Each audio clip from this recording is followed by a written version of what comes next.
राम राम जी, कैसे हैं आप सब। आप सबका आपके अपने चैनल विलेज लाइफ विद सीमा में स्वागत है।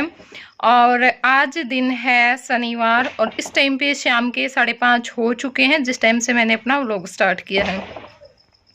और आज मैं आप लोगों के साथ शेयर करूंगी रबड़ी की रेसिपी, क्योंकि मेरे पास कमेंट आया था जब मैंने मतलब गाजर पाक निकाला था, मावा निकाला था, तो उस टाइम पे कि बेटा कभी दूध ज़्यादा हो ना तो रबड़ी भी बनाना, बहुत ज़्यादा अच्छी लगती है, टेस्टी लगती है खाने में, ज़रूर ट्राई करके देखना। तो आज मुझे लगा कि चलो रबड़ी बनाते हैं हम, क्योंकि ना आज अमावस्या है और अमावस्या को जो दूध है ना वो बरतते हैं हम। तो सुबह का जो दूध था ना वो रखा हुआ था। मेरी माँ बोल रही थी कि सीमा सेवैयाँ बना ले या फिर खीर बना ले। मैंने कहा माँ सेवैयाँ और खीर तो वैसे भी खाते रहते हैं, चलो रबड़ी बना करके देखते हैं, बस ध्यान आ गया तो फिर। हाँ बच्चा, ये बाल कैसे हो रखे हैं लड्डू। एक बार मैंने बात कर लेने दे बेटी, फिर बैठांगे मम्मा बेटा, ठीक है। हाँ फिर मेरे बच्चे के साथ बात करूँ। हाँ दी ना बेटे, लेके आ, दो ले आ बस, ले आ लड्डू, दो लिया बस, ज्यादा ना ले, कदे उस दिन गिराल गिर जा। तो बस रबड़ी बनाऊंगी मैं और आप लोगों के साथ भी जरूर शेयर करूंगी, देखिएगा और फिर बताइएगा मुझे कि कैसी बनी है। और साथ में जो भी मेरे पास कमेंट आते हैं, जो भी आप लोग पूछते हो, मैं रिप्लाई नहीं कर पाती हूँ कई बार, ना कमेंट में और ना ही वैसे फिर मुझे याद रहता है वीडियो में। लेकिन आज मैं पूरा सोच करके बैठी हूँ कि जो भी मेरे पास कमेंट आते हैं मैं उन सभी का आज मतलब कि वीडियो में ही बोल दूंगी सारी बातें जो भी है। और एक एक जो कमेंट जो भी मुझे याद आता रहेगा सबके मैं मतलब वीडियो में ही बताऊंगी, रिप्लाई क्या करूंगी वीडियो में ही बताऊंगी, ताकि अच्छे से आपको समझा सकूं, क्योंकि कमेंट में बहुत मुश्किल हो जाती हैं कई चीज़ें इस वजह से। तो चलिए जो अपनी रबड़ी है वो बनाते हैं और साथ में आप लोगों के साथ जो बातचीत है वो तो चलती रहेंगी। और मेरा जो ये लॉकेट है ना, इसकी भी आप बहुत ज़्यादा प्रशंसा करते हैं, बहुत ही ज़्यादा। कई बार कमेंट आते हैं कि दीदी बहुत अच्छा लगता है जो आपने गले में डाल रखा है। और मेरे पास कमेंट आया था, मुझे बिल्कुल भी याद नहीं रहा, मैंने शायद लिखा भी था उनको या फिर मैंने सोचा था कि चलो मैं वीडियो में बता दूंगी, क्योंकि कमेंट में एक एक चीज़ लिखनी बहुत मुश्किल हो जाती है, नहीं मैं अच्छे से समझा पाऊँगी, इसी वजह से मैं फिर ना कई बार रिप्लाई नहीं करती। मैं सोचती हूँ कि चलो मैं वीडियो में ही बोल दूँगी, लेकिन याद नहीं रहता है। तो उन्होंने कमेंट में पूछा था कि दीदी आप ना अपने ये जो लॉकेट आपने डाल रखा है गले में, इसका डिज़ाइन अच्छे से दिखाना। तो अच्छे से वैसे तो यहाँ पर ना फ्रंट कैमरा है तो इस वजह से थोड़ा सा अच्छे से नहीं दिखेगा, बैक कैमरे से तो दिख जाता आप लोगों को। तो मैं हो सका तो साइड में भी लगा दूंगी इसका डिज़ाइन, ताकि आप अच्छे से देख सकूं। और उन्होंने साथ में ये भी पूछा था कि ये कितने तोले का है, तो ये 1.5 तोले का है। 1 तोले की इसमें चैन है और आधे तोले का ये लॉकेट है, तो 1.5 तोले का है ये कुल मिला करके। और आप ये गलती ना करें कि मतलब 1 तोले की चैन में आधा तोले का लॉकेट ना डलवाएं, हो सके कम डलवाएं, या फिर जो चैन है ना वो आपकी हैवी होनी चाहिए, क्योंकि ना थोड़ी सी दिक्कत हो जाती है अगर हम 1 तोले की चैन में आधा तोले का जो लॉकेट है ना वो डलवा लें, या तो थोड़ा सा कम डलवाएं या फिर अपनी जो चैन है ना उसको थोड़ा सा और हैवी करवा लें, ठीक है। और साथ में उन्होंने ना ये भी पूछा था कि कितने पैसे का बनेगा, आपका कितना बना था। तो देखिए वो सोने के जो भाव है ना वो ऊपर नीचे होते रहते हैं, आप लोगों को भी पता है। उस टाइम में रेट कुछ और था सोने का, आज कुछ चल रहा है। जब मैंने बनवाया था तो उस टाइम पे गोल्ड इतना महंगा नहीं था जितना आज के टाइम पे है, बहुत ही ज़्यादा हो चुका है। अब तो ना बस ये लगता है कि क्या फ़ायदा है, अगर हमें 1 तोला भी बनवाना है तो 50,000 रुपये लगेंगे, और 1 तोले में फिर वही बात है, गले की तो चीज़ मुश्किल से ही बनती है। 2 तोले में लाख रुपए में तो फिर हमें ये होता है कि भाई लाख रुपए में तो हम पता नहीं क्या क्या कर लेंगे, कोई फ़ायदा नहीं है। तो इस वजह से नहीं बनवा पाते हैं। और उस टाइम पे 30 या 35,000 के बीच में था जब मैंने बनवाया था, जय के होने के बाद बनवाया था, साल या 1.5 साल बाद। तो उस टाइम की बात है। और हमारी शादी में भी 30,000 था, पूरा 30,000 था सोना उस टाइम पे भी। बस लॉकेट का ना मुझे बहुत ज़्यादा हो रखा था कि नेम वाला लॉकेट होना चाहिए जिसमें एस नाम हो, तो बस मैंने बनवा लिया था। मुझे अच्छा लगता है, बहुत ज़्यादा अच्छा लगता है मुझे गले में। जब मैं ये डाले हुए होती हूँ ना, मुझे किसी और मतलब मुझे ये नहीं होता कि हाँ मैं ज़्यादा कुछ ऐसा डालूँ, मतलब 3-4 टूमे होनी चाहिए भारी भरकम सा। मुझे ये है कि बस हाँ मेरा ये एक लॉकेट ही सही है। तो बस इस करके मैंने ये लॉकेट बनवा लिया था जो मुझे बहुत ज़्यादा अच्छा लगता है। तो चलिए अब अपना जो काम है वो स्टार्ट कर लेते हैं, यानी रबड़ी बनाने की जो तैयारी है वो कर लेते हैं। तो यहाँ पर सबसे पहले हम अपनी आग सुलगा लेते हैं, और ये जो पन्नी होती है ना, इनकी सहायता से बहुत ही जल्दी आग सुलग जाती है, मतलब कि बिल्कुल भी टाइम नहीं लगता। और अब जो कढ़ाई है उसमें जो दूध है वो भी मैं छान लूँगी। पहले मैं सोच रही थी कि मैं हीटर पर बनाऊँगी, मैं वेट भी कर रही थी हीटर पर बनाने का, मतलब लाइट आएगी। और जो नॉन स्टिक कढ़ाई है उसमें मेरा मन था बनाने का, क्योंकि मुझे ये था कि मैं थोड़ी सी ही बना करके देखूँगी। फिर मैंने सोचा कि नहीं भई, हीटर पे तो टाइम भी बहुत ज़्यादा लग जाएगा, क्योंकि जब तिल की बर्फ़ी बनाई थी ना, उस टाइम पे मुझे ही पता है कितने घंटे मैं बैठी रही थी, और आखिर में मुझे चूल्हे पर ही रखना पड़ा था दूध, तब जाके वो मावा निकला था। और फिर नॉन स्टिक कढ़ाई तो वैसे भी छोटी रह जाएगी, क्योंकि थोड़ा बहुत तो फिर हमें खाली भी रखनी पड़ती है, उबाल आता है तो फिर दिक्कत होती है, दूध निकलने का डर रहता है। तो इसलिए मैंने सोचा कि चलो अपनी ये जो बड़ी कढ़ाई है ना, इसमें और चूल्हे पर ही बनाते हैं, ताकि इतना तो बने कम से कम कि सबको अच्छे से बाटे आ जाए। फिर बिल्कुल थोड़े से का तो क्या बनाना। और दूध था मेरे पास, दूध तो और भी ज़्यादा था, लेकिन वो इसमें अब इतना ही डाला है मैंने कि उबाल आए तो दूध ना निकले। तो दूध रख कर के मैं अपने जो कपड़े हैं वो तह लगाने के लिए चली गई थी, क्योंकि मैंने सोचा कि दूध में उबाल आएगा, उस टाइम तक तो कोई ना ये चलाने का होता है ना निकलने का डर होता है। उस टाइम तक मैं अपना वो काम निपटा करके आती हूँ। और अब देखिए जो दूध है ना वो अच्छी तरह से उबल रहा है, और इस टाइम पे ना निकलने का भी बहुत डर रहता है। या तो पानी के जो छींटे हैं वो मारने पड़ते हैं साथ साथ में, या फिर जो आग है ना वो बाहर निकालनी पड़ती है। तो अब बैठ गई हूँ मैं यहाँ पर आकर के, क्योंकि उबाल आने के बाद तो फिर वही होता है, लगने का डर रहता है, मतलब बैठा ही रहना पड़ेगा आखिरी टाइम तक। और बस तब तक उबाल नहीं आता, तब तक हम अपना कुछ काम कर सकते हैं, बाकी तो फिर तब निकलने का डर होता है, उबाल आता रहता है उस टाइम तक, बाद में फिर ये लगना शुरू हो जाता है। तो साथ में अपना दूध है वो चलाती रहूँगी, और साथ में आप लोगों के साथ बातचीत करेंगे। और एक कमेंट मेरे पास ये आया था कि जिस मुद्दे पर मैं बैठी हुई हूँ, पराली के हमने बनाए थे, कि आपने ये कैसे बनाए हैं? लगातार 2-3 दिन से उनके कमेंट आ रहे हैं, और पिछली वीडियो पे तो गुस्से में उन्होंने लिख रखा था कि आज भी आपने नहीं बताया कि आपने ये मुड्डे कैसे बनाए हैं। तो मैं बता देती हूँ कि ये जो मुड्डे हैं ना वो मैंने खुद ने नहीं बनाए हैं। देखो ऐसा नहीं हो सकता, आपको भी पता है, अगर मैं कोई चीज़ बनाऊँगी और वो ऐसे ही बना दूँगी, मैं उसको दिखाऊँगी नहीं आप लोगों को। मुझे नहीं लगता कि ऐसा कभी हुआ होगा या होगा। तो ये जो मुड्डे हैं ना वो आप लोगों में से ही किसी को मैं बोल सकती हूँ, मेरी जो सब्सक्राइबर थी उसी ने बनाए हैं। और ये ना मतलब ऐसा ही, जैसे जो पराली के जो गदवे होते हैं ना उनको लेकर के और 3 हिस्से कर कर के, जैसे हम चोटी बाँटते हैं ना, गूँथते हैं, बाँटते बोल रही हूँ, गूँथते हैं चोटी को, तो वैसे ही इसमें जो आट है ना वो लगानी है। और पहले थोड़ा-सा ज़्यादा लेना और फिर कम लेकर के पतली सी जैसे चोटी बनाते हैं उसी हिसाब से बनानी है, और फिर बस उसको लपेट देना। अगर आगे हम बनाएँगे तो मैं आपको ज़रूर दिखाऊँगी कि कैसे बनाए जाते हैं ये। तो मैंने सोचा कि चलो मैं बता देती हूँ, मैंने ये नहीं बनाए, अगर मैं बनाती तो मैं अब आपको बना कर के भी दिखा देती। लेकिन मैंने भी वो उस टाइम पे उसने बनाए थे ना, तो मैंने नहीं देखे कि उसने कैसे बनाए थे। क्योंकि उस टाइम पे ना काम बहुत ज़्यादा था, तो मैं पास में नहीं बैठी, और बस दूध को साथ-साथ में चलाते रहना है, ज़्यादा बातों में नहीं पड़ना है, क्योंकि फिर जो दूध है ना वो हमारा लग जाएगा। और जो मैंने पोस्ट पे लगाई थी ना ये रबड़ी, कि आप लोग रबड़ी खा लीजिए, तो उस पे आया था कि मीठी रबड़ी कैसी होती है? रबड़ी तो लस्सी से बनती है, बाजरे के आटे से बनती है। तो वो रबड़ी होती है, मानती हूँ मैं, और लेकिन ये दूध से बनाते हैं हम, जैसे मैं अब बनाऊँगी तो देख लेना। और आए भी थे कमेंट कि हमारे साथ भी शेयर करना कैसे बनती है रबड़ी। तो देखते रहिए, आपको भी पता चल जाएगा। बिल्कुल ही आसान, बिल्कुल ही आसान, और सिर्फ़ ना 3 चीज़ों से बन कर के तैयार होती है, दूध, चीनी, और अगर आप चाहते हैं तो ड्राई फ्रूट, मतलब कि काजू बादाम इसमें डाल सकते हैं, अगर नहीं चाहते, स्किप करना चाहते हैं, तो वो भी आप कर सकते हैं। तो है ना कमाल की चीज़, अच्छी भी बहुत ज़्यादा लगती है, और कुछ ज़्यादा सामान भी इसमें नहीं लगता। और मेरे पास कई बार ये कमेंट भी आ चुका है कि जो मैं घोंसले लेकर के आई थी, उनका मैं क्या करूँगी? कि आप बता नहीं रहे हो कि उनका क्या करोगे? तो देखिए, वैसे तो हमने रिप्लाई किए हैं कमेंट में कि हम उनको वैसे बस डेकोरेशन के पर्पज़ से लेकर के आए हैं। ऐसा कुछ नहीं है कि हमें उनका कुछ ऐसे करना है कि जैसे मैं अपने घर का वेट कर रही हूँ कि बन जाएगा, तो वहाँ पे मैं ना थोड़ी सी छत के लिए भी मैंने बोल दिया कि थोड़ी सी जो छत है ना वो ज़रूर खुली रखना। जगह जो मतलब कमरा है ना, चाहे एक कम बन जाए लेकिन थोड़ी सी तो जगह रखनी है कि जिसमें मैं अपने जो प्लांट्स है ना वो रख सकूं। और वहाँ पे जो दीवार होंगी उनका पूरी तरह से डेकोरेशन कर सकूं।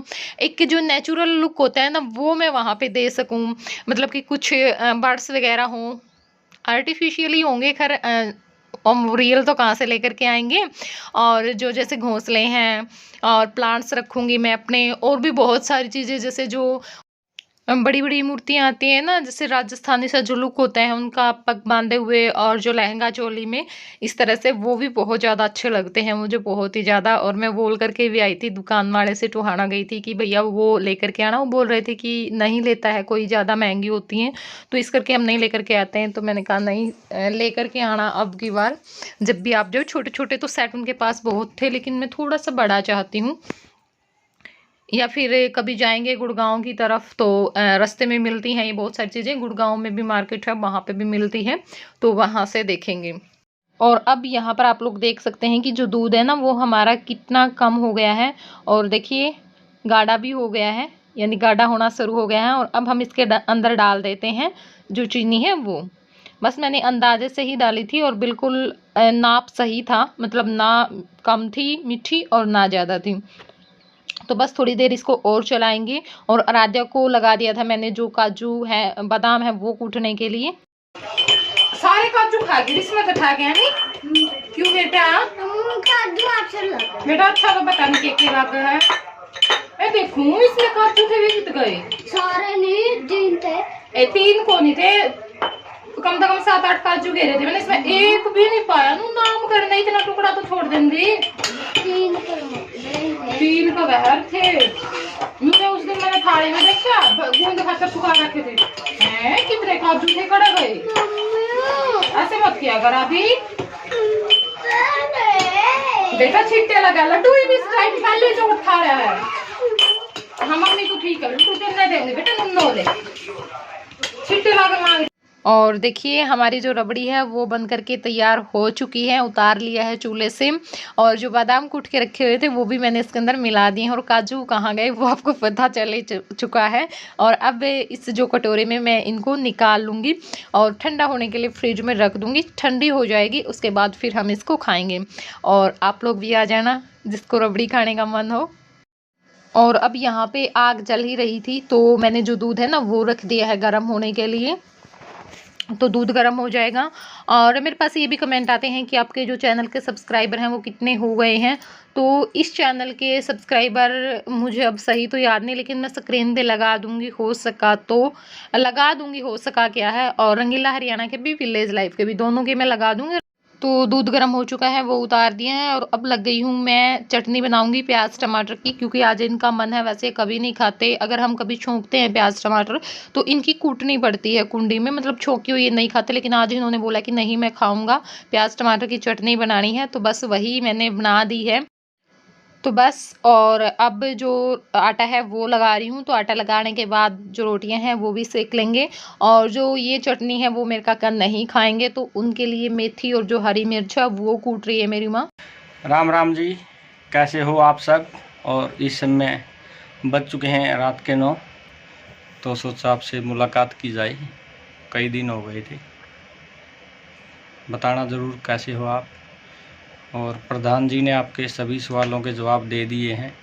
एक सवाल पूछा था आपने कि मास्टर जी गेहूं की रोटी क्यों नहीं खाते, तो इसका कारण ये है मेरे हिसाब से कि जो गेहूं है उसमें हम 4-5 कट्टे डालते हैं यूरिया खाद के। और यूरिया खाद बहुत हानिकारक है, हम कीटनाशक भी डालते हैं। यदि आपके पास देसी गेहूं है तो आप उसको खा सकते हैं, जैसे 306। हम भी ना सोचते तो हैं हर बार कि अब की बार देसी गेहूँ खाने के लिए लेकर के आएंगे, लेकिन फिर वही हो जाता है, नहीं लेकर के आ पाते। बाकी लेकिन यदि हम खुद बोएं हाँ तो वो अच्छी रहती है। मार्केट में तो कह देते हैं कि ये देसी गेहूं है और अपने वाली को ही बेच देते हैं डबल रेट में। पापा। हाँ बेटा। हाँ, अगर खुद बोले ना थोड़ी बहुत जैसे तो सही रहता है। हाँ। और मैं तो आपको ये कहना चाहूँगा, यदि आप कोई भी अन्न खाते हैं, जैसे बाजरा खाते हैं, तो उसमें बेसन मिला लो, मक्की का आटा, जौ का आटा, मतलब अगर ज्वार, कई चीजों का आटा मिलाकर, हाँ, मिश्रित आटा खाओ वो तो ना स्वास्थ्य के लिए बहुत बिल्कुल लाभदायक है। बहुत अच्छा है। अगर आप कई चीजों को पीस करके जो आटा बनाते हो या फिर वैसे मिला लेते हो अलग अलग पीस करके। और जो छनस होता है, वो चोकर बोलते हैं जिसे, छनस बोलते हैं, चोकर बोलते हैं, वो बहुत कम रहना चाहिए। जैसे क्या करते हैं, हम बारीक चीज़ें खाना ज़्यादा पसंद करते हैं, लेकिन बारीक चीज़ें बहुत हानिकारक हैं, जैसे मैदा है। और यदि आदमी स्वस्थ रहना चाहे तो उसको चीनी, नमक, जो आप आयोडीन नमक बोलते हैं, सेंधा नमक खाएं। हाँ, और हम जो ना रिफाइंड कई, होता है, हाँ, हम भी ना कई साल पहले इन चीजों को वो कर चुके हैं। जैसे हमने ना नमक, ये जो नमक होता है, वैसे हमने खाना बिल्कुल छोड़ दिया था। हम कूट करके खाते थे, पूरे बड़े बड़े डड़े लेते थे, इकट्ठे ही लेकर के आ जाते थे। और जैसे बर्तन बिल्कुल छोड़ दिए थे हमने, अब भी नहीं बनाते। खैर हम एल्यूमिनियम के बर्तन में, तो अब तो एक आध बार फिर भी बन जाता है डेगची और वगैरह यदि में। आपके घर कुकर है तो आप कुकर तो उसका हमने यूज कर बिल्कुल, सकते हो। हमारे घर में ना 3 कुकर थे, 3। तुलसी तीनों लगा सकते हो कुकर दे में, दी ऐसे ही। तुलसी बहुत अच्छी होगी कुकर में। मिट्टी भरो नहीं, उसमें, तुलसी तो वैसे भी जितना हो बड़ा जाएगी। कुकर होगा उतनी अधिक फूलेगी तुलसी। ऐसी कुछ नहीं है, तो बस कुकर वो करवाने के लिए बोल रहे हैं आपको। वैसे भी छोड़ सकते हैं आप, ना बनाएं कुकर वगैरह में खाना। और जो एल्यूमिनियम के बर्तन बस हैं, वैसे ना, मतलब मन का वहम उनके होता बारे है ये। में आपको बताना चाहता हूँ कि ये हाँ। कब शुरुआत हुई थी। ये अंग्रेजों के समय में शुरुआत हुई थी, और भारतीय कैदियों को इसके अंदर खाना परोस कर दिया जाता था, ताकि ये एक धीमा जहर है और भारतीय इससे जो उनकी शारीरिक ताकत है वो कम हो जाए। और जो लोहे के बर्तन है, उसमें यदि जैसे सब्जी बना ली जाए तो जो खासकर महिलाओं में खून की कमी होती है, जो आयरन की कमी होती है, वो पूरी हो जाती है। उससे खून की कमी नहीं रहती, उनका जो HB है, हीमोग्लोबिन है, वो सही रहेगा। हम भी लेकर के आए थे लोहे की कढ़ाई, वो थोड़े दिन तो हमने यूज की, लेकिन थोड़ी सी दिक्कत हो जाती है उसमें, जंग वगैरह लग जाता है, साफ करने में दिक्कत होती है। लगातार यदि हम उसको हाँ, वो प्रयोग हमने ना करें तो लगातार यूज नहीं की, बिल्कुल तो सही फिर रहती है। इस उसमें वो फिर वैसे ही चली गई हमारी, हमने दे दी। और एक बार तो हमने बिल्कुल, जो मिट्टी के बर्तन होते हैं ना, मिट्टी का तवा ही, मिट्टी की हांडी, मतलब उसमें ही हम खाना बनाते थे। जया हुआ उससे 1 साल बाद की बात है, काफी लंबे समय तक हमने और मिट्टी के बर्तनों में बहुत बनाया ज़्यादा था। पौष्टिक भोजन बनता है उससे। हाँ, और अब तो फिर भी ये नॉन स्टिक आ गया, ये इसमें बना लेते हैं। और कोशिश रहती है हमारी, एल्यूमिनियम तो हम बिल्कुल भी ना खरीदें। कढ़ाई रखी हुई है मेरे पास, और मुझे ज़रूरत है उस टाइप की कढ़ाई की, लेकिन मैं यूज नहीं कर रही हूँ। मुझे ये है कि क्यों खाम खा यूज करनी, थोड़े से टाइम लगेगा। अच्छा ही लेकर के आएंगे, कुछ लेकर के आएंगे तो, क्योंकि पीतल वगैरह, कांसी, या फिर ऐसे आपका ही हम कोशिश स्वास्थ्य है करते हैं खरीदने की, या फिर मिट्टी के। वो आपके लिए बहुत महत्वपूर्ण है। स्वस्थ रहोगे, आप अपना भी ख्याल रखोगे और अपने बच्चों का, अपने परिवार का भी ख्याल रखोगे। तो ज़रूर रखें आप इन चीज़ों का ध्यान। जो एल्यूमिनियम के बर्तन हैं, कुकर वगैरह हैं, वो छोड़ दें। और जो प्राकृतिक चीज़ें हैं वो हमें बहुत ज़्यादा ज़्यादा से ज़्यादा दूध, फायदेमंद दही, होती है। घी, बाकी ये जो भी हम तड़ा हुआ खाते हैं, इसकी बजाय ये लें। और सब्जियां अगर आपके घर में जगह है तो आप ज़रूर लगाएं, हमें तो बहुत ज़्यादा शौक है। और कोशिश करूँगी थोड़ा सा काम बन जाए घर का, तो फिर हाँ भाई, थोड़ी बहुत तो ज़रूर लगाऊं मैं भी अपने ही घर में। तो या फिर खेतों में नहीं, मतलब जाया नहीं जाता, हमारे खेत ना बहुत दूर है, तो वो खेतों में तो हम नहीं सफल हो सकते इस काम के लिए। तो घर पे ही देखेंगे अब की बार, क्योंकि बाहर से जो सब्जियां आती है ना, उनमें बहुत ज़्यादा जहर होता है। और ये जैसे आप मिश्रित अनाज का प्रयोग करोगे तो आपको जो मोटापे की बीमारी है उससे फ़ायदा मिलेगा, दूर हो जाएगी वो। हम भी मेरी माँ को बोल लेंगे कि कई चीज़ें पीस करके रख लें, और फिर सारी चीज़ें मिला करके रोटी बनाया करेंगे। आप मिला सकते हो, उसमें जौ मिला सकते हो, ज्वार मिला सकते हो, मक्की, बेसन, और क्योंकि बाजरा। देखिए, जितना पैसा हम डॉक्टर को एक देते हैं ना, रागी उससे तो होती है, अच्छा है कि उसको भी। हमें थोड़ी सी मेहनत कर लें, वो हमारे लिए ज़्यादा फायदेमंद होगी। तो ठीक है जी, वीडियो को ना लाइक कर देना अगर पसंद आई हो तो, और कमेंट कर देना, चैनल को सब्सक्राइब जरूर कर लेना, और वीडियो को शेयर करा करो आप। हाँ, शेयर कीजिए, तभी देखिए आगे अपने फ्रेंड सर्कल में, अपने जो बढ़ोतरी परिवार होगी। है, हाँ, उसमें शेयर करें वीडियो, तो चलिए फिर मिलेंगे आप लोगों से अगले व्लॉग में। तब तक के लिए bye bye, take care, good night.